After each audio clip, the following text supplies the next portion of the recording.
Attention deficit hyperactive disorder levels have just skyrocketed over the last few years. In fact, right now, over 10% of kids in the school system live under this label's restrictions. Now, if you're a parent for this, this can be heartbreaking. It's your kiddo not able to sit still in class, not able to focus, feels like they're working hard and trying to get good grades, but they just can't. It can even affect them in social situations. Now, if you've tried everything, if you tried the nutrition, you've tried, the social, emotional, counseling, behavioral programs, all those things, and they haven't worked or got you a little bit of success, but not all the way there, I want to talk today about what science calls the vagus nerve. The vagus nerve has an intricate connection to ADHD. And I want to tell you this both on the science side and on the story side, because in practice, at PwC Chiropractic, we have seen a lot of kids that struggle with ADHD, behavioral just struggles and attention struggles and movement struggles. And we have helped so many of them by way of this vagus nerve. Now, I want to put this all together with you first, story wise. Met a girl about 5 years ago named Mabel. Now, Mabel was an awesome girl. I mean, she was ahead in everything. She was so bright. She was so intuitive. You could ask her a question and she would answer it before you even finished. But mom came to us because she kept getting emails home from school that she wasn't focused, that she was, struggling to pay attention in class. She could never finish her work. And then behavior started. She couldn't sit still in class, constantly would get up from her seat. And the school started to mention medications. Now, Mabel's mom was just on edge with that. She's like, when is it going to happen that I'm going to have to go this route? Because I can't find any other solutions with it. And she's just not succeeding at her grade level. Now, so many parents like Mabel's live on edge in this. They're in sympathetic fight or flight too, because they're just nervous. Okay, is my kiddo going to be able to sit still? Is going to behave in these situations? And that's really when I connected with Mabel's mom, is during our day 2 consult when we were chatting. Mabel wanted to move a ton and she saw something that she wanted to see at the other end of the table, that we're talking about Mabel's results in her test. And Mabel just hops up on the table, literally on all fours, crawls over, grabs it, and goes up. And mom, I just see it in her face. She puts her head down and she's like, I am so sorry. And in that moment I said, that is totally okay. That is exactly what we are talking about today, because in Mabel's mind, she is a go-getter. That is her strength, to get after it, to have that hyperactive sympathetic tone nervous system that wants to do and go.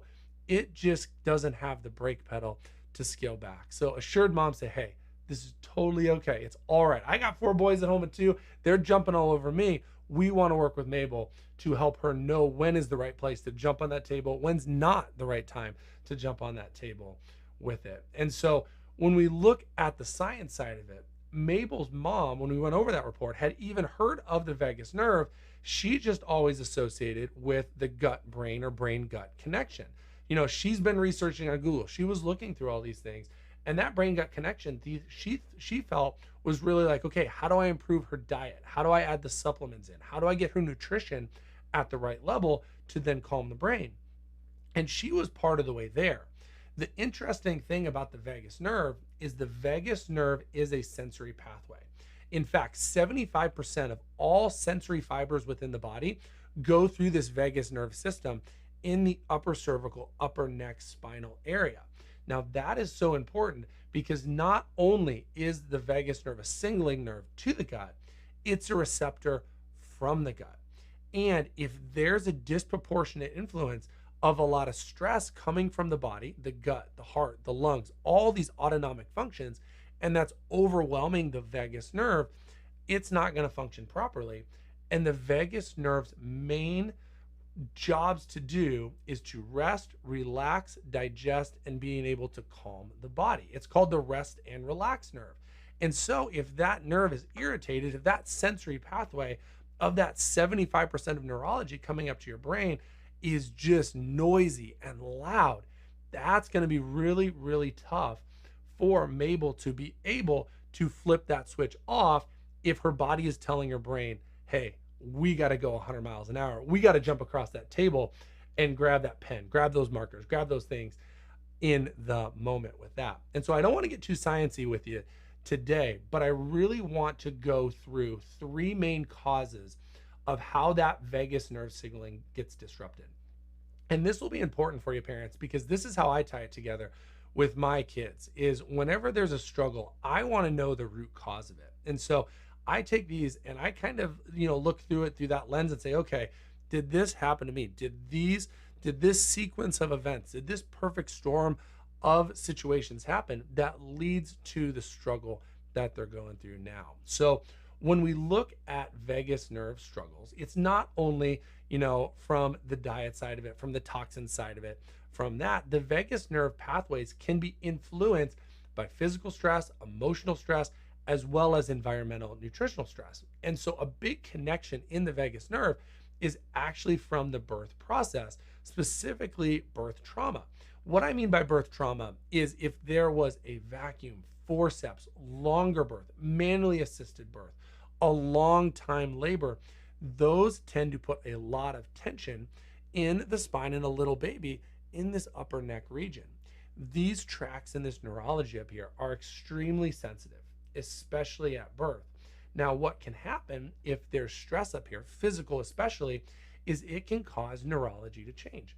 It can tell the vagus nerve, hey, the signals that you're going to pick up, instead of them being easy and comfortable and rest and relax, they are going to be more protection, fight or flight. Hey, I don't feel comfortable in this environment. This is why a lot of babies post birth with difficult physical trauma led births deal with colic, deal with constipation, struggle to calm down, for mom, oftentimes start the motor system early. And when we look at kiddos that struggle with ADHD, those are a lot of the same symptoms that they have in their case histories. They struggled with all of those things first because of the birth trauma aspect. There was an insult to that vagus nerve pathway very early on. And then instead of growing out of that, a kiddo like Mabel just grew into more extremes of behavior, attention struggles, and wanting to go really, really fast. In fact, in Mabel's case, she struggled for years with constipation, struggling to use the restroom, even at school. And that was still a struggle for mom. And that's why she had done all her research into the vagus nerve. She just didn't know the connection between the behavior and the hyperactivity side of it. Now, the second connection with vagal stress is developmental and growth stress. Now, the vagus nerve being a sensory nerve, we think about as picking up what's going on in our environment.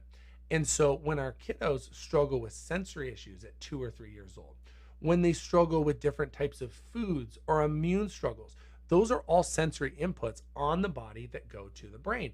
This can further push that vagus nerve into a more sympathetic or more stressed state.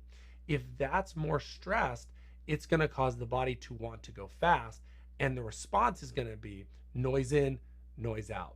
So they are constantly going fast. They are constantly moving through things. They can't focus. They can't sit down and do their homework because they're always wanting to be in a safe space. And that safe space for them is moving very fast, body and mind. The other long-term side of this, so number 3, developmentally, what that turns into is more tired outness. That's what we see in our teenagers, or a lot of times our older kids. It's where, they've got that intestinal discomfort. They might have some anxiety with that. There's sleepiness. It can even affect our heart and our lungs with breathing and heart palpitations and nervousness.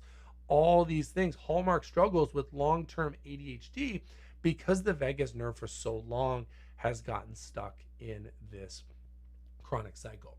Now, much like Mabel, I'm sure, you've went to different doctors for this. You've tried different nutritions for this.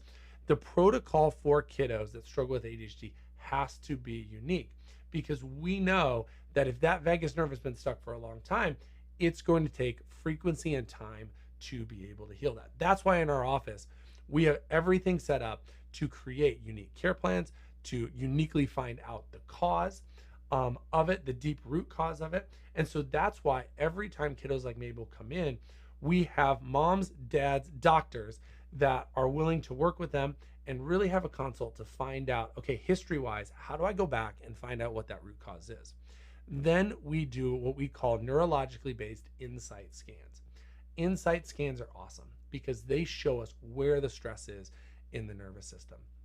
With ADHD and hyperactivity, we find the vast majority of our objective findings in these tests show stress right up here, right around the entry point of the vagus nerve into the brain. We also see it in the gut.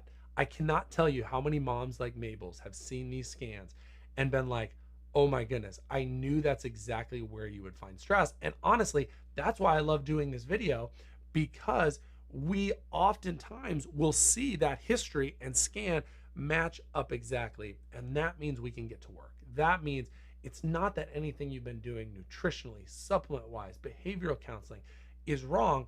It's just deeper in the nervous system, and you calm that nervous system and it helps everything else go better. The nutrition, the behavioral modifications, the star charts, and everything else in between. So that's why it's so important to dig deep to that cause and get there, just like with Mabel. Now, Mabel, as I said, she struggled with constipation. She struggled with sleep. She struggled with focus and attention in school. What was so cool after we started to care for Mabel is after about 2 weeks under care, mom started to notice not only would she go to sleep earlier and better, she would actually have to wake her up for school. Before, she was up and at 'em, probably like a lot of your kids, at 6 a.m. It's like, I am ready to go. I am dressed. I got the backpack on. I'm ready to go to school. And we are just rolling out of bed very, very slowly as parents. Now, she started to sleep into the fact where mom had to wake her up for school and be like, hey, we got to get going. Like, you are just in sleep mode. And so that improved. Constipation started to improve. And then what was really cool is she started to get just no emails from her teacher. In fact, when she went in to her next parent-teacher conferences, her teacher was curious, what have you been doing with Mabel? Because I have seen a complete 180 in the classroom where now she can sit through a lesson. Now she brings her homework in complete. Now she's, even writing more clearly. It was so, so cool to see those changes that all started with the softer signs of the nervous system, rest and digest, that the vagus nerve controls. So it was no wonder that she's sleeping better, she's going to the bathroom better, and then overall within her world, within what she did in school and home, she was calmer. That's the connection between the vagus nerve and ADHD. And that's why I wanted to make this video, because there is that deeper neural connection. And as a parent, you've probably felt that in your gut, that there's just more to it. That it's not just, okay, what can I do from the outside in? It's how is their body responding from the inside out. And so that's why we want to help you today. If your child is struggling with any of the above, if they can't sit through school, if they're having trouble making friends, if they can't focus on things, if they struggle through their homework, it could be the vagus nerve. That's what we want to go through and test that and see if that's the root cause, because if that's the root cause, game on. We can help it. We can get the nervous system balanced, and then everything else that you've done healthily in your life is going to work so much better when that nervous system is behind all that with momentum. So hope this finds you well. We would love it if you know a family who maybe needs to hear this, a mom or dad who needs to hear this. Please share this. We would love to just share this message with as many parents as possible, because we know it is just not easy if you've tried everything and your child is still struggling with hyperactivity. So we can't wait to help. Be blessed today. Take care. We'll see you guys later.